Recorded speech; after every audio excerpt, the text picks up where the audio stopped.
মুক্তিযোদ্ধা কখনো পরাজিত হয় না, মুক্তিযোদ্ধার সন্তান কখনো পরাজিত হয় না।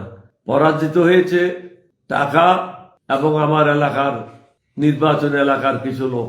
আমরা লক্ষ্য করেছি 4টার পরের থেকে বিভিন্ন জায়গায় কারচুপি হয়েছে, বিশেষ করে 3টে জায়গায়, হাসিমপুর তরুণ সংঘ স্কুল, হাসিমপুর বড়পাড়া সরকারি primary school, Dohazari Abdur Rahman high স্কুলে 4:30টার পরে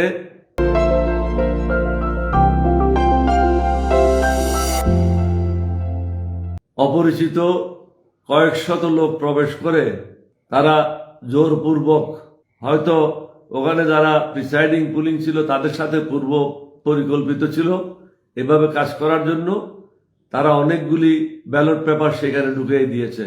এছাড়াও আইন শৃঙ্খলা বাহিনী যারাই ছিল 2:30টার পরের থেকে 3টার পরের থেকে আমাদের যারা নেতা কর্মীরা কেন্দ্রের বাহিরে ডিউটিরত ছিল তাদেরকে পিটিয়ে বের করে দিয়েছে। প্রশাসনকে বারবার বলা সত্ত্বেও আমাদের যারা কাজ করছিল তাদের উপরে মারপিটাই করেছে।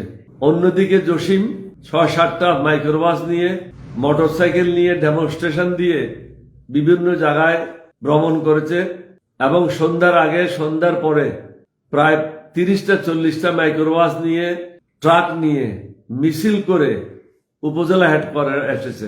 এখানে আর্মি ক্যাম্প ছিল, পুলিশের ক্যাম্প ছিল, পুলিশের থানা ছিল, প্রশাসন ছিল, তাকে বারণ করে নাই। তারা উপজেলা হেডকোয়ার্টারে এসে তছনছ করেছে। আমার কর্মীদেরকে আমি অনেক কষ্ট করে সুশৃঙ্খল রাখার চেষ্টা করেছি। আমরা পরাজিত হই নাই। আল্লাহর মেহেরবানি, আমার নবীর দয়া, মুক্তিযোদ্ধা কখনো পরাজিত হয় না, মুক্তিযোদ্ধার সন্তান কখনো পরাজিত হয় না। পরাজিত হয়েছে টাকা এবং আমার এলাকার নির্বাচন এলাকার কিছু লোক। সকলকে অনুরোধ করব অত্যন্ত সুশৃঙ্খল ভাবে আপনারা দিন কাটাবেন, কারো সাথে কোনো ঝগড়াঝাটি করার প্রয়োজন নাই।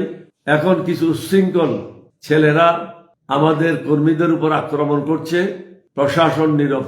অথচ প্রশাসনের উচিত 2 দিন এখানে বসে প্রত্যেকটা জায়গায় পেট্রোলিং করা এবং দেখা কোনোখানে সমস্যা হচ্ছে কিনা।